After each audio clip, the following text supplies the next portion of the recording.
folks, welcome to the next episode of the Snowy's Camping Show. I'm here with Lauren again. Well, not as usual. There's been one episode recently where you weren't here. That's true, yeah. I was quite nervous approaching that because I was speaking to my mum last night when she watched the episode, and I said to her that I think usually when Lauren and I are here and we run out of words, the other person just fills it in with something. It could be nonsense or whatever, but I wasn't going to have that. And we probably trigger thought processes as well. Yeah. Yeah. So there's always something to say, but I got through it. But anyway, Lauren's back. I think you've been back for 2 episodes now. Yeah. The last one, I don't think you were here. Who knows what order these get published in, to be honest.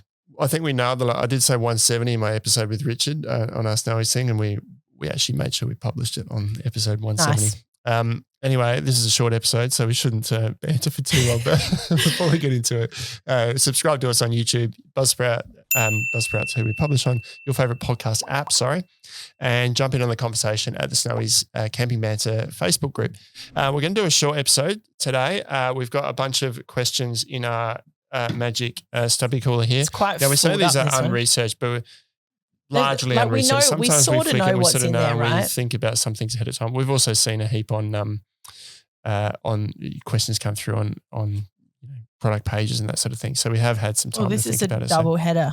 I get to choose. I'm going to choose this one. Sorry, I wrote in the back of some of them. That's all right. It's when fine. they come up the last minute. So it's like a brain dump, right, of questions. Pretty much. That one probably will be another good one to do on another episode. So really? Anyway. Could be. Right. That one's good. So sleeping bags without an EN rating. Now, this is really good, and it's not a customer question per se, but it is something that I put in, or I suggested we put in the chalice, magical stubby holder, cooler, whichever one you want to go with. We should coin that name. It's a colder. It's a colder, stubby colder, Snowy's colder. Anyway, because I think topical this time of year, it's really cold. Inquiries through customer support team and just in store and across the board generally about sleeping bags and warmth and stuff obviously has increased. So if you've been listening to us for a while, we might cover some information that we've sort of covered before in previous episodes. So apologies if it's a bit of a double up. Hopefully enough sort of new discussion here for it to still remain interesting. But so I put it back in here, which I shouldn't have. But the first, should we say, like EN rating? It's also ISO rating. For those who don't know, it's were you going to cover off? Is this where you were going? No, you go. Cool. It's fine. The EN rating is a lab test on a sleeping bag within a controlled environment to work out what the temperature the sleeping bag should be rated at. Yeah. So sleeping bags that have gone through, we won't go into the details of EN ratings. We've actually got another episode on all that. We'll put some links in the show notes for that. Sleeping bags that have been tested to the EN or ISO rating can be compared more on a level playing field. So a -10 to a -10. Different labs are going to have slightly different results, but they're more comparable. Yeah. We're talking about the bags here where a manufacturer has made it and just gone, we're going to put a -12 or a 0 degree rating on this based on what we reckon. Looking at other bags, and this kind of looks the same, fits in about here. Hasn't actually been tested. Some brands are better than others. It's not just a throw. You could probably say, it's a throwaway, but I think it's not just a matter of going, let's just slap this on it and see how it goes. There is a bit of consideration and thought that goes into it. Yeah. But I think it's largely, I'm also not a manufacturer, so I can't really speak to this, but I think it's largely to do with comparing the insulation and the fill weight and the overall weight of the bag and the materials, and looking at where that bag sits in the market compared with other bags that also aren't EN tested, and sort of putting in a bit of a rough guide for that, right? Pretty much, yeah. Yep. Some brands are better than others though. I think there's certain brands that, I think fairly safe to say that all the brands we carry now, some in the past were a bit sketchy. Yeah. I think nowadays they're much better with the ratings that they're putting on there without having this testing done. But just be wary of some bags that, if you get a -12 bag, look at this really awesome price and only weighs less than a kilo. if it sounds too good to be true, then they're probably putting metrics on there to make it sound better than it needs to be. And I think the other thing to note is that when you haven't done, like when you haven't tested your bag, and that's what you're sort of calling your bag and your comfort rating, there's no real level of accountability, I guess. Which is sort of, it seems like a harsh word or a big thing to say, because I genuinely don't believe that brands are out there trying to con people. Like that's not the agenda. It's definitely just best guess. But I know that the testing process is quite extensive, right? And probably cost an awful amount of money. And so there's a lot of value for that in hiking bags or more sort of highly technical bags where comfort rating is still very important. It's good to be able to have brands in that caliber that allow you to compare easily across models, and that's really the margin. Really the point of it, because ultimately, even if it is EN tested, that's not a guarantee that you as an individual person will be warm at that temperature. It's just a guide mostly for comparison and gives you a good ballpark. Because as we've discussed in previous episodes, there are so many variables that affect how warm you sleep. And a lot of those can be sort of controlled or depending on how you choose to structure your camping day and things like that. But the number one thing that cannot be controlled under any circumstances is you as an individual person and what your biochemistry is. I mean, everybody knows that sometimes you get into bed at night and you feel really cold. Other times you get into bed at night and you feel really warm, even if it's still, within the same week and temperatures are roughly the same in your house. It's just there's going to be those natural variances anyway. But I know for a fact that as a person, I sleep really cold. The number of factors that contribute to that, like I have not amazing circulation, like normal sort of healthy circulation, but on the lower end, I've got low blood pressure. There's a whole bunch of factors that go into that, right? Slow metabolism, whatever. Whereas you, on the other hand, I'm sure probably sleep quite warm. I do, yeah. And so fast metabolism. Yeah, obviously. I don't know what my blood pressure is normal, I think, but yeah. You're tall and lean, and I'm short and round. It just makes sense. But so. If you and I were to go out hiking together, walking on the same track, carrying the same weight bag, sleeping on exactly the same sleeping mat in exactly the same sleeping bag, it's quite likely that you would be comfortable and I would be cold. Or I'd be hot and you'd be comfortable. Or I'd be hot and you'd be comfortable. We wouldn't have the same sleeping experience. Regardless of how much testing is done on that gear, our experience wouldn't be the same.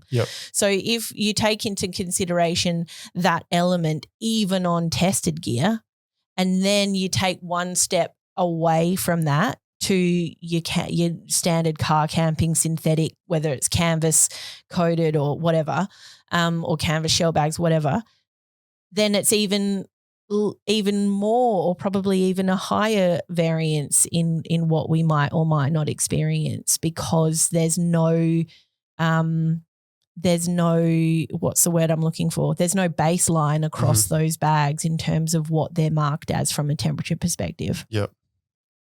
So then that leaves you with the question of, well, is this bag going to be warm enough? And that's a really hard one to answer, isn't it? It is, yeah.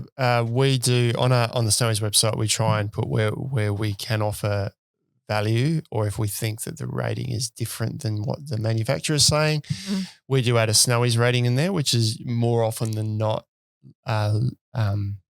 higher. So a -10 bag, we might say actually we think -5 is more realistic. Yeah. Very rarely will we say further, colder. But if you're going with a reputable brand, and I use Coleman as an example, their sleeping bags have always been really popular, and they've just relaunched their range. Same thing, just sort of refreshed. And I think they've always been pretty good with their temperature ratings. The bags, quite often you just get a feel. You pick the bag up, and how much insulation is it in it is going to determine how warm it is. Yeah. So if you pick up a bag that's -10 and it's quite thin and light, and the next -10 bag's chunky and heavy, something's not right there. Yeah. But if you pick it up and it kind of feels, it's a 5-degree bag, but it feels as thick as a -12 bag, you kind of think, well, that's definitely going to be a -5 bag, whereas maybe the -12 is pushing it. So, but yeah, I think a reputable brand, Coleman, Darchie's range are quite good with their ratings in 23.0. And Austral's range now, they used to have some bags that I think were questionable going back in the day, but the Austral, their range has really come leaps and bounds from where you're still affordable. I think the affordability stayed there, but the quality and the features you get in a lot of the Austral stuff has stepped up recently, and their bags are no exception to that. So I think if you stick with a reputable brand with a non-EN rated bag, then you should be reasonably safe, but you do need to take everything you just said into consideration and make your own judgment around how you sleep. So if it's a -10 bag, you're a cold sleeper, you probably want to push it out to -15. Or if you're going to be out in -5 degree temperatures or 0 degree temperatures, don't get a 0 or -5 bag, get a -5 to a 10 bag. Go 5 degrees below where you're sleeping in. I'll give you a really, or not you specifically, but listeners in general or whoever's chiming into this podcast right now, I'll give you an example that's very recent for me specifically. So I went away and camped on a mate's property, probably going back maybe a month now. So we're around about winter solstice time. So right in June, really cold. It was 1 degree. So it was just an overnight trip for a birthday party. I didn't want to bother carrying a whole kit. So I was like, I'll just take my X-Ped mat, chuck it in the back of my car, whatever. I was like, it's going to be 1 degrees though. I've got a Coleman Big Game sleeping bag, which is a -6 bag, right? And I was like, I'm going to chuck my doona in from my bed, which is a down feather doona, just to be on the safe side in case I'm cold, because I know that I'm a cold sleeper. So I slept in my car on an X-Ped mat, which has like an R value of 9 or something, so great insulative value. I actually had like a polar fleece blanket underneath just to make it nice and snuggly. I had the sleeping bag over the top like a doona, and then I also had my feather doona on the top, and I slept like a baby. Slept like a baby's ridiculous because babies don't sleep, but I slept like a rock, right, or a log or whatever. I slept well, and I woke up in the morning feeling really good and never being just toasty. And it's like, okay, so that was those are the sort of considerations that I had to take, knowing who I am as an individual person and how I sleep, even with a -6 sleeping bag. Fair enough, I opened it up like a doona because I didn't want to be constricted, but that, I guess there's got to be a level of sort of personal responsibility, I think, that you take when you're buying camping gear and especially sleeping bags. And I do agree that that it's not unreasonable to be frustrated if you were somebody like in the situation. If I didn't know anything and I went into a shop and I bought the Coleman Big Game sleeping bag at -6, and then I went and slept in my car on a 1 degree night and I was cold, I would have I understand that there would be a level of frustration there. But I guess when you look at the whole big picture of it, how it's a best guess, it's not a guarantee, and I'm an individual person, then you need to sort of like you mentioned before. Yeah. Then if I was to go in to invest in a sleeping bag that I didn't want to account for extra doonas or blankets or whatever, and I just want to, then I'd probably look at the Cold Mountain -12 for that exact same situation. Or 23.0's Alaska or Arctic or whatever. Yep. And I think if you want to compare, say, a lot of people want to compare the Darchie and 23.0 sleeping bags, for example, or the Oz Tent River Gum, because that's got a canvas outer with like one of the 23.0 Darchie, whatever. It's a lot easier to compare sleeping bag models within an own brand because they usually use their own, like 23.0, for example, they have the Alaska and now they've got the Arctic. Yep. So the difference in warmth rating between the Alaska and the Arctic, whether or not the consistent real life is going to be -10 or -15 or whatever, but the difference, that 5 degree difference that in the advertised could be expected. Yep. So if you're comfortable in that -10 bag at 0 degrees, it would be fair and reasonable for you to go to the -15 and be comfortable at -5, that sort of thing, right? But then if you're trying to compare Darchie with 23.0 or Oz Tent with 23.0 or Darchie with Oz Trail, whatever, it's going to be a lot harder. Yep. So in that case, you'd probably be wanting to have a look at the overall weight of the bag. Yep, which is telling you how much insulation or how much fill is in the bag. Yep. Some brands give you the exact fill weight. Some brands, you just have to look at the whole weight of the bag. And then potentially even the pack size, because that's going to give you an idea of how bulky and how much sort of puff and loft that insulation has. So it's like if you've got, say, an Austrail bag that's got a flannel cotton liner on the inside, or not a liner, but the inside of the sleeping bag is cotton flannel. The outside of the sleeping bag is like a canvasy duck. And you're looking at the Darchie sleeping bag with exactly the same sort of inner and outer, but there's like 1.5 kilos difference between the two.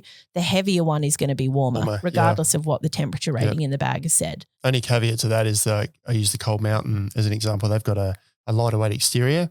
So if that's the same weight, then more weight's gone into the fill. So it's probably going to be warmer as well, whereas a canvas exterior is going to add weight as well. So you need to compare like for those weights as well. But I think it is also hard because sometimes people contact us and they're like, well, I've bought this bag and it says it's a -8, but I was cold at 0 degrees. I want a refund, or it's a warranty, whatever.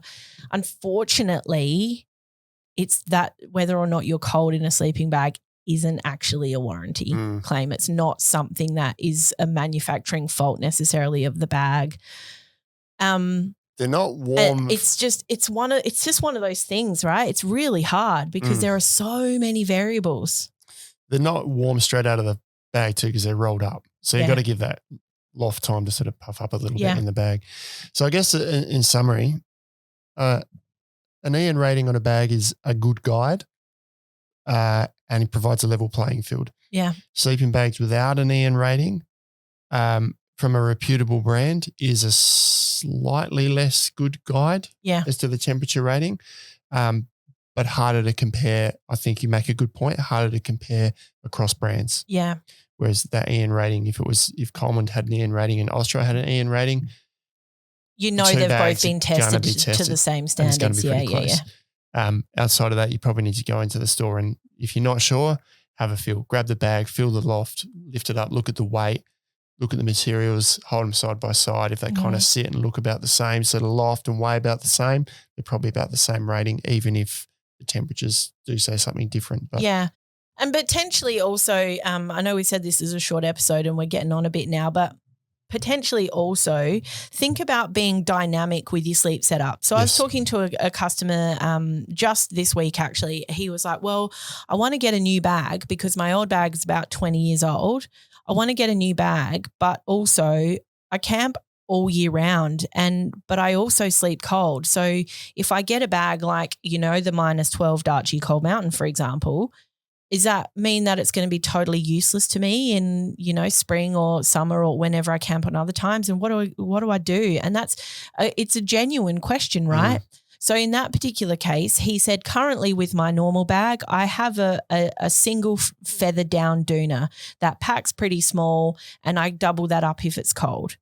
And I was like, okay, well then why don't you take a look at or have an idea of looking at a bag that's maybe not a -12, maybe more around that -5, 6, 7, because in reality it's most likely going to keep you warm around 0 to 5 degrees in real life if you're a cold sleeper. So if you go with a bag around about that -5 or 6, you keep your doona in rotation, so that'll give you an extra layer of warmth if it's really cold. But then you also grab yourself a fleece liner. And so your sleep setup could include your feather doona, your -6 or real life 0 sleeping bag, and a fleece liner. So you've got the option of sleeping only in your fleece liner in summer, which I've done before and is more than enough on a hot night where you just need something on you and a bit of warmth but nothing serious. So you've got a really hot night sleeping option. You've got a medium sort of sleeping option with the sleeping bag on its own. You can also unzip it and use it as a doona, or unzip the base if you want, whatever, for airflow. Then you've got the option of your doona and your fleece together to make a third sort of warmth rating. And then you have the option of doing your doona and your fleece and your feather quilt as a what are we up to now? A fourth option. Yeah. So we covered sleep systems some time ago with Cedar Summit, which is lightweight gear, but the same concept applies to general camping. Yeah. So look at your sleep, your camping setup as a sleep system. Yeah. Some sleeping bags, I use Coleman's range once again. Pilbara's got a removable liner, so that offers some of what you just said there. It can be an open doona. Be a double, Just an open fleece liner, zipped up fleece liner, just a sleeping bag all together. Exactly what you said, but then you add an extra layer with that. And we carry extra blankets and stuff, and if need be, that gets thrown over the top. Or I sit in an envelope swag in my tent, and that gets pulled up over the top as another layer, and a good canvas layer helps keep it warm as well. So have a sleep system. Yeah. Good. Hope that was helpful that answered the question. Interesting for everybody. Let us know what sleeping bag you roll with. I'd be interested to know. And if you've got any short, sharp questions for these episodes, when we say short and sharp, this has been 20 minutes answering this question, so it's not so short, sharp. But let us know, and we'll throw it in the pot, in the what do we call it? A colder. The colder. And if your name goes against the question, pull it out. We'll send you a colder and a sticker. Thanks for watching. We'll see you next time on the Snowy's Camping Show. Thanks, folks. See ya.